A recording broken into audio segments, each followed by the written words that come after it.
YouTube family કેમ છો બધાને? જય માતાજી, બાપા સીતારામ. સવારના 8:30 વાગ્યા છે તો એમ થયું હાલો નાનો એવો એક બ્લોગ બનાવી નાખીએ. આજે અમે શું કામ કરીએ છીએ હું તમને બતાવું.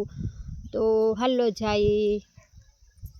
આજે ઘઉંમાં પાણી હાલે છે, ઘઉં વવાઈ ગયા એ મેં વિડીયો મૂકી દીધો છે બનાવીને. તો 4 વીઘાના ઘઉં તો પી ગયા છે અને આ 2 વીઘાના ઘઉંમાં પાણી હાલે છે. જો અહીંથી નાખી દીધો છે ધોરિયો, તો અહીંથી જાય છે ઘઉંમાં પાણી.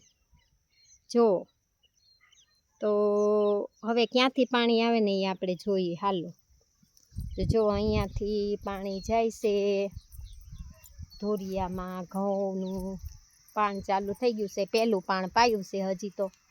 હજી તો પહેલું પાણ જ પાયું છે. કાલનું પાણી ચાલુ છે એક ધારું. તો અહીંયાથી જાય છે પાણી. અમારે ટપકના ભૂંગળા બધે ગોઠવેલા છે એટલે લાઈનની બહુ ઉપાદી નથી મૂકવાની. તો ટપકના ભૂંગળામાં ભૂંગળું ગોઠવી દઈએ એટલે પાણી આવે છે.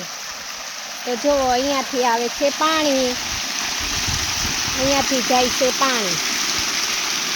કેવું સરસનું પાણી જાય છે. આ છે સવારની ગામડાની મોજ. તો જો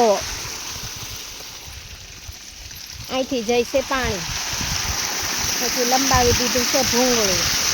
કેવું સરસ પાણી જાય છે. તેમ થયું હાલો નાનો એવો બ્લોગ બનાવી નાખી.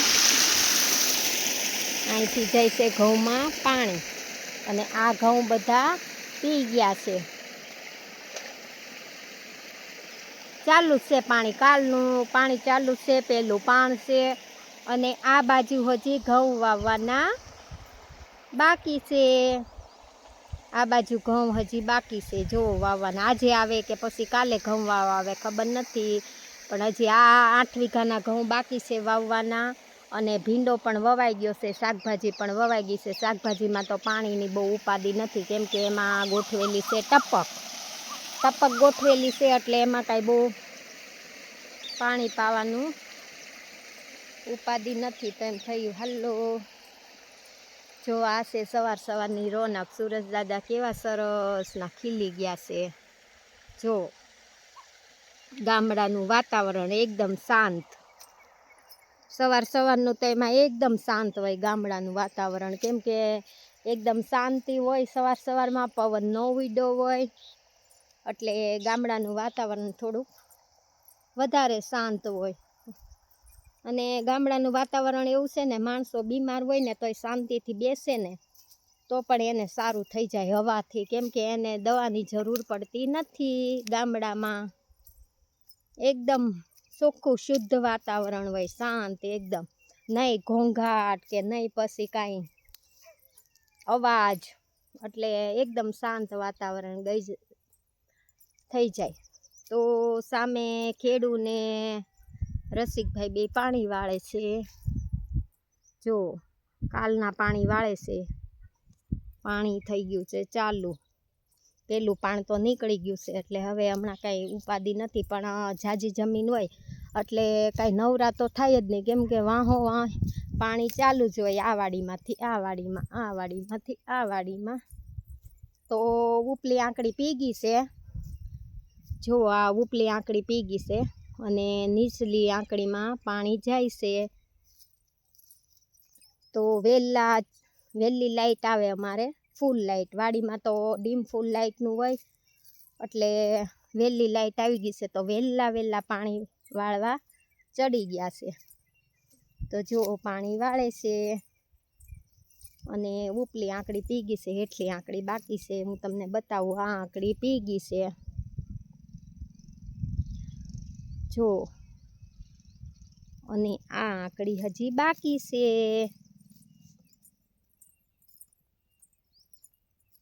તો ત્યાં પાણી ચાલુ છે.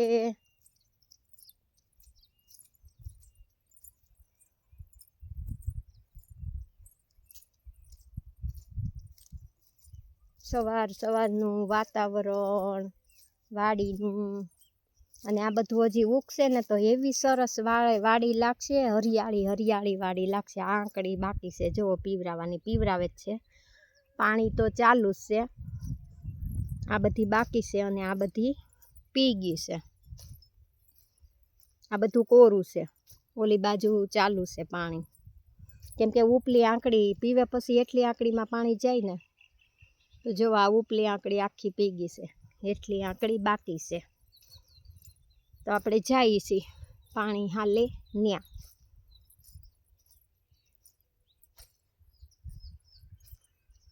આ બાજુની પણ એટલી આંકડી પીવા આવી છે અને આ બાજુની બાકી છે. જો આ જાય છે ઘઉંના પાટિયામાં પાણી, આ જાય છે ઘઉંના પાટિયામાં પાણી. અને અહીંથી મેં તમને બતાવ્યું ત્યાંથી પાણી આવે છે, તો અહીંયા પાણી આવે છે.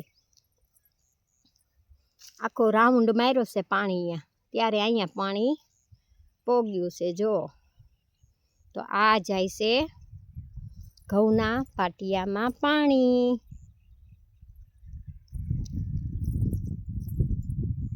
જો આ 2 ઘઉંના પાટિયા પી ગયા છે, ત્રીજા પાટિયામાં પાણી જાય છે. ખેડુ અને રસિકભાઈ પાણી વાળે છે, એ કેમ કે આમાં ખપાળી ફેરવવી પડે, કેમ કે પાણી અટકી જાય. પહેલું પાણ છે ને એટલે પાણી અટકી જાય, એટલે 2 જણાને રહેવું પડે. કેમ કે પાણી અટકતું જાય ને તો પછી અડધે કોરું રહી જાય ને અડધે પાણી પીવે, એટલે એક ખપાળી ફેરવતા જાય ને એક પાણી વાળતા જાય. તો જો પાણી વાળે છે સવારના વહેલા. તો જો આ પાણી જાય છે પાટિયામાં ધોરીએથી. અહીંથી પાણી શરૂ થઈ ગયું છે અને અહીંથી જાય છે પાણી. તો એમ થયું હાલો નાનો એવો એક બ્લોગ બનાવીને મૂકી દઈએ. તો બધા અમારો બ્લોગ જોજો, લાઈક કોમેન્ટ કરજો સારું લાગે તો. અને બધાને જાજા કરીને જય માતાજી, બાપા સીતારામ, બાપા સીતારામ. આવજો બધા, લાઈક કોમેન્ટ કરજો. બાપા સીતારામ, જય માતાજી. બધાને જાજા કરીને આવજો બધા. કાકડી ખાવા દેશી, અમે કાકડી પણ વાવી છે, જુઓ એનો પણ વિડીયો બનાવવાનો છે. તો આવજો બધા. જય માતાજી, બાપા સીતારામ, બાપા સીતારામ.